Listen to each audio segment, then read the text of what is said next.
This is Amy Chan from CakeDecoratingSchool.com, and if you like cake decorating, you're in the right place. Welcome to our flower series. In this lesson, we'll be making buttercream globe zinnias. It's broken down into steps so you can skip ahead, rewind, and rewatch as desired. We're going to mix a couple of colors today for our little globe zinnias, and I'm using American style buttercream. You could easily use Swiss or Italian meringue. And I'm going to start off by making some orange, and we're going to use the following liquid gel colors: Sunset Orange,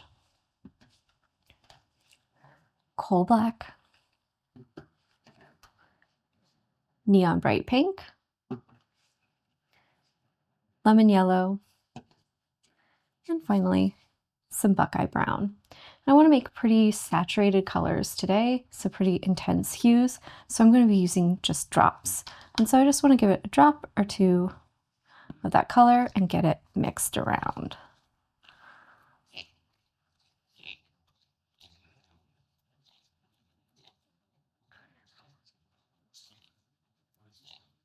And zinnias come in a lot of color shades, and there's some pastels, but I really love the super kind of intense, bright colors. They make me think of summer and also a little bit of fall because there's typically a lot of orange and yellow going on in there. So I'm just making a nice bright orange shade. Next, I'm going to make some pink. So same deal, just a couple of drops in there because we want a nice bright shade. And we want it to really kind of stand up against that orange.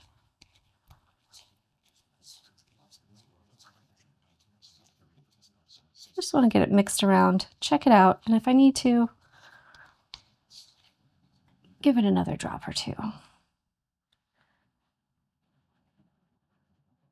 But it shouldn't take too much.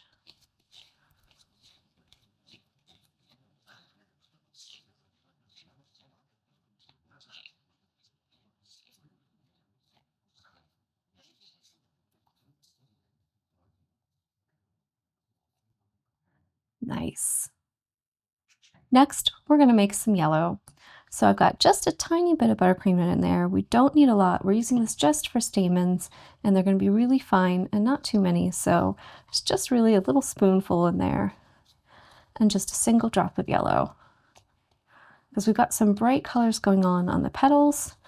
So we want those little stamens to be bright too. Beautiful. And finally, we're going to make some brown, and I want it to be a nice deep brown. So I'm going to start with a drop of my Buckeye Brown, if it'll cooperate, come out. There we go. And one of my black. And that should give us a nice shade that kind of I associate with walnut wood. Like it's really dark, deep, rich, kind of dark chocolate brown. And it'll be really great for those centers.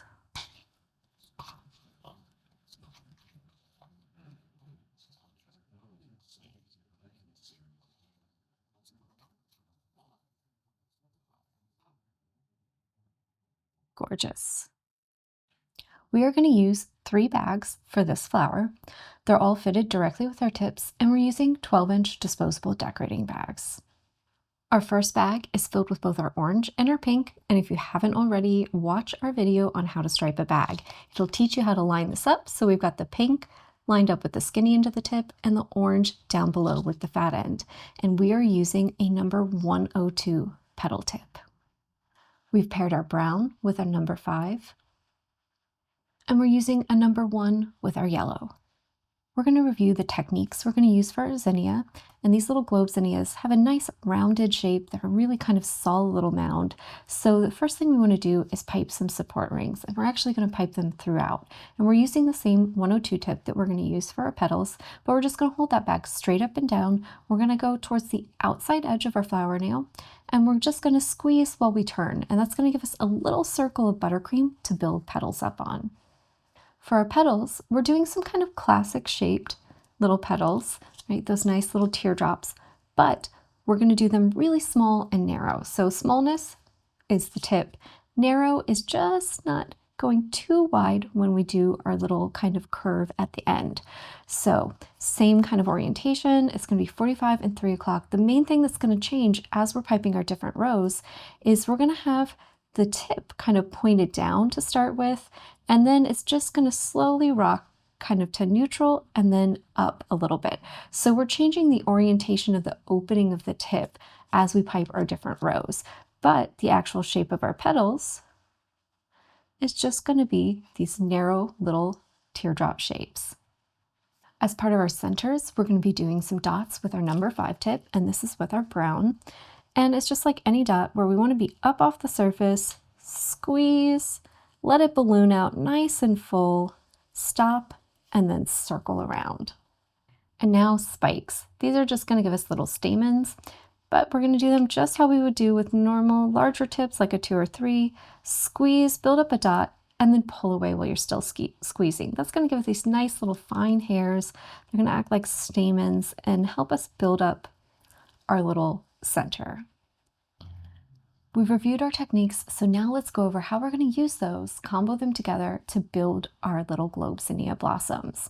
We're going to start by piping our support ring, and this is going to get completely hidden so you won't even see those little circles of buttercream underneath. And we're going to do 2 of them right on top of each other so we have a nice base to start those petals on. Not only will it join them together and make our flowers more stable, but it's going to give us the structure to give our flowers the correct look. So once we pipe those 2 little rings using our 102, we're going to go in and pipe petals. And the important part for this is that we're orienting it so that the tip is basically lined up going down the outside edge of that ring. So the skinny end is literally pointing down towards the nail. The fat end is kind of up and resting on the ring so that when we pull down, around, and back up, we're making just a little petal that's laying on the outside edge of that ring and kind of pointing downwards. You want to go all the way around, piping them really close to each other, right next to each other. If they even overlap a little bit, that's fine. It's better to get a really nice tight look than have space between there. And that'll really cover up that support ring underneath, and then you won't see it. Once we get done with our first row of petals, I'm going to pull my bag back up to 90 degrees and I'm going to pipe another support ring. And I'm just going to do it kind of on the inside of my original ring. This is just going to build up a little more bulk there and give our second row of petals something to rest on. So when we do that second round of petals, we want to go offset from the first, and we're not going to be piping and pulling down the sides. We're going to be more kind of laying on the kind of like top edge of the back end of our first row. It'll make a little more sense when we're doing it, but we basically want to pull up and kind of flatten out a little bit. So we're not pointing straight down with the skinny end of the tip. It'll be more so pointing out like it normally would when we're piping petals. And then we're going to pipe that row right on top of the first and offset from it. We're going to come back with our bag with our 102, go back to 90 degrees, and we're going to pipe a support ring on the ends of that second row of petals. So we just did a second row of petals. They're not pointing down, they're kind of pointing out, and those back ends is where we're going to pipe this next support ring.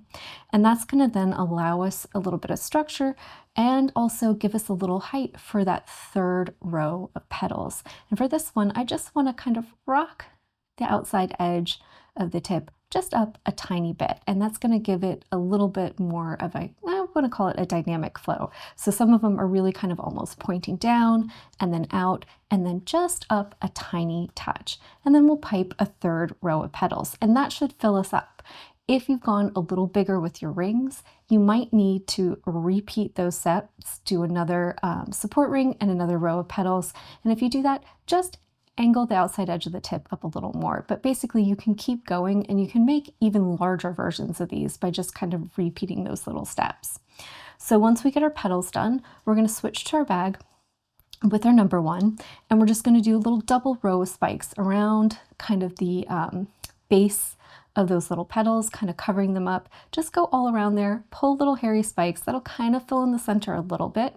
If you've got a void down in there, you can go in with your number 5 and just kind of fill up the void a little bit, stop, and then pipe a nice little dot on top for the center. And that should fill in any last gap you have, give you a nice little mound there in the center.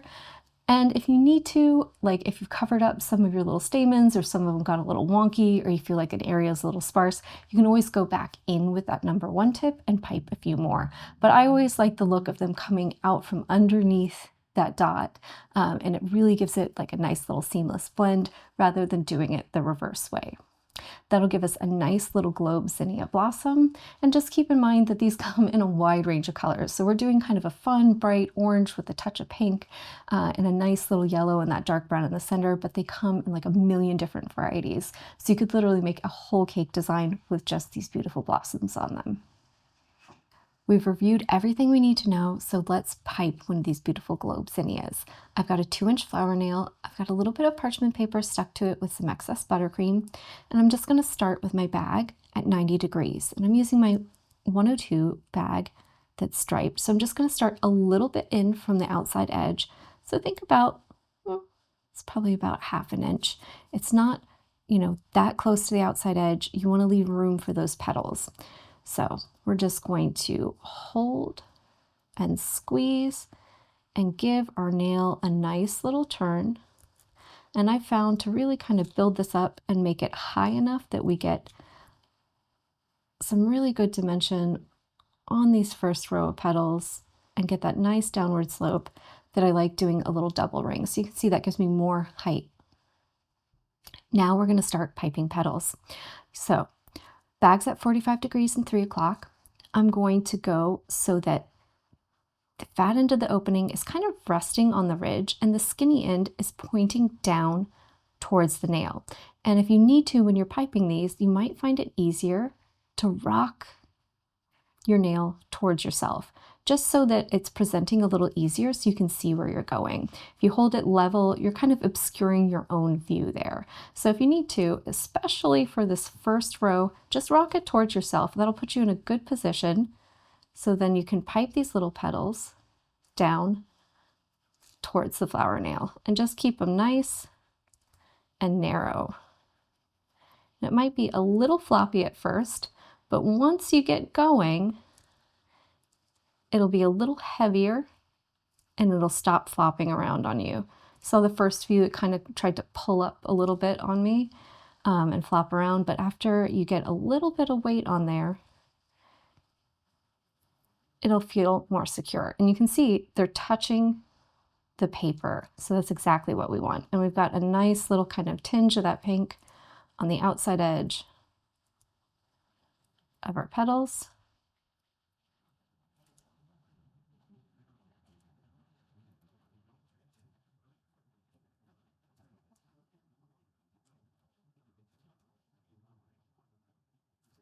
It gives it kind of a sherbety sunset vibe. We're going to do our next support ring now. So we're just going to come to the inside of the ring and the row of petals we just did, and we're going to go right inside of it. So I just want to build up a little bit of a base to kind of pipe on. And this is going to give my next row of petals some support on the back. So we're just kind of filling in that center a tiny touch. For our second row of petals, we're going to go on top of these, and you can see now my tip is kind of in a normal orientation. The opening is kind of level with the surface or parallel to it. We're just up here on top of our ring now, and we can start on that inside one that we just did and pull across.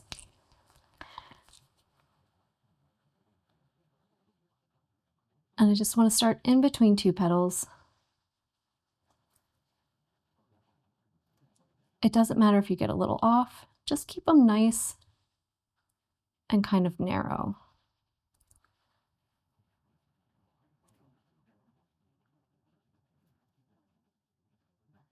I just like to go really tightly packed together with these. Zinnias, I feel like, always have tons of beautiful little petals. So just take your time and work all the way around to the beginning. If you need to, on that last one, when you get back to the first one you've done in this row, tilt the back end of the bag up a little bit so you don't knock into your own work. We're going to go ahead and pipe one more ring. So we're just going to go on the back end of these petals. squeeze and turn, and you can see that's joining everything together and filling in the center just a little more. And now it's time for a third row. I'm just going to go offset from 2 of the petals in the second row. I'm just going to angle the tip opening just up a tiny touch and just go in and do some beautiful little small narrow petals.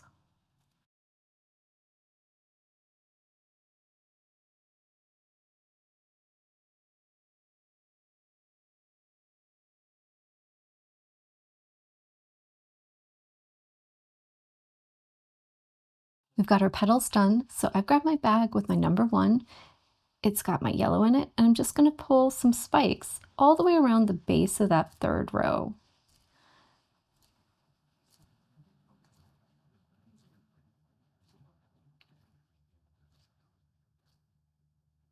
And I like to do a nice double row, but you can put on as many or as few as you want. I just like to give it a nice little wild, frilly look. And with that color fade from the pink to the orange to the yellow, it gives me a nice kind of sunset vibe. Now I've got my bag with my number 5. It's got that nice deep brown in it. If you need to, squeeze a little down in the center just to kind of fill it up a tiny touch. It's getting wild for me. Just to fill up the middle a little bit, because there might be a little bit of a void down there. I know I've got one. And then go right on top of that, squeeze a nice dot and give it a good finish. If you covered up or knocked into any of your stamens putting on that little dot, just go back and add a few more. I like having them coming out from underneath, but sometimes they get obscured. So you want to have that nice little ring of yellow around there. And it really helps to set everything off. That's all for this lesson on globe zinnias. If you like this one, try checking out our lesson on regular zinnias or maybe even our dahlia lesson. They'll pair well with these, and they come in lots of great colors that go together. If you enjoyed this video and you'd like more about the cake decorating materials and equipment we use, or just some inspirational videos about cake decorating itself, you can follow us on Insta or YouTube at Cake Decorating School. If you'd like to know more about yearly membership and what it entails, you can go to www.cakedecoratingschool.com for more information. And if you're interested in these products, you can check the links in the description.